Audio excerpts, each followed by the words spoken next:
102 hours later, I'm a Sujimon master. I've transformed the hunk of junk Dondoko Island into a 5-star paradise. I've strengthened old bonds and opened my heart to new friends. And most importantly, I've seen the story of Like a Dragon Infinite Wealth through to the end. And I'm gonna bet a big fat stack of Dondoko bucks that it wins my game of the year. Infinite Wealth's story is one of twists and turns, betrayal, grief, intense butt clenching, and of course, weird wackadoodleness, the usual RGG stuff. The story takes place a few years after Yakuza Like a Dragon, and it unravels across a few different maps this time around, with Ichiban primarily leading the charge in Hawaii, while Kiryu is running shit in Japan. It might sound weird on paper, but it actually works incredibly well. It gives both heroes individual time to shine, while allowing them to do what they do best in the way they do it best. But then there are these moments of camaraderie, and you see these two heroes linking up and helping each other out in every way that they can, and you realize that they have come to depend on one another. And watching that bond form and mature over the course of the game is it's absolutely beautiful, is all I'm gonna say. At a certain point in the story, you'll unlock Kiryu's bucket list. Essentially, these are optional objectives that allow him to reflect on nostalgic memories and visit old haunts.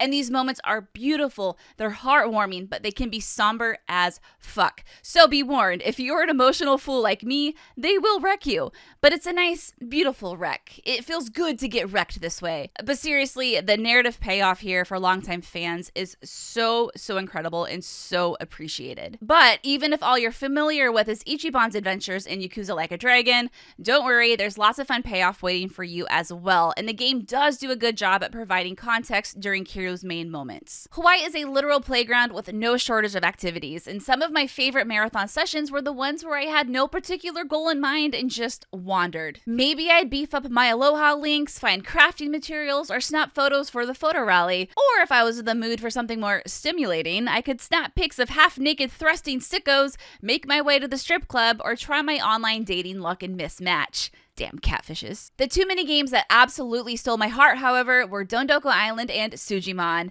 I spent 20 happy, gleeful hours in Dondoko Island, transforming a dirty old rock into a money-making rock. You clear out areas, gather materials, craft buildings, invite guests, meet rad characters, there's even a story, and essentially you're creating the Like a Dragon Island of your dreams and getting paid to do it. There are over 100 Sujimon to collect, evolve, train, battle. You get it. You can use them on Dondoko Island for certain tasks. There's an entire gym system, a coliseum. This is some of the most fun I've had with the monster catching genre in years. And I gotta talk about the combat. It is so much more fun this time around thanks to a movement area which adds a whole new level of strategy to the turn-based combat. For example, if you can get close enough to an enemy, you'll get a proximity bonus. If you can squeeze behind him, you'll get extra damage. And if your teammate bonds are high enough, you're gonna pull off a whole bunch of combos and that enemy is gonna bounce around like a ping pong ball and you are going to deal thousands of damage. It is so great. And shout out to RTG for the extra TLC that went into the party members.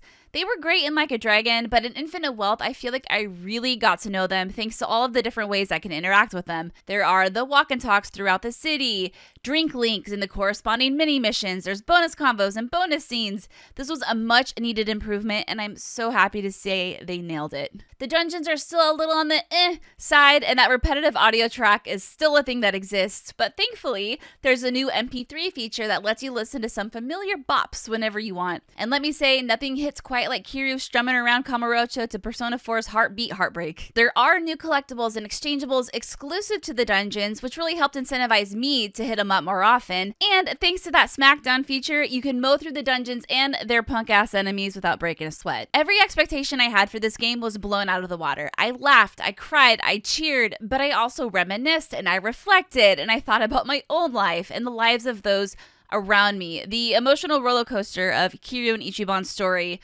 really had an unexpected impact on me, and I genuinely now feel inspired to live life a little differently after playing this video game. I cannot wait to see where the shenanigans take us next. I am so freaking excited, so hyped, so stoked.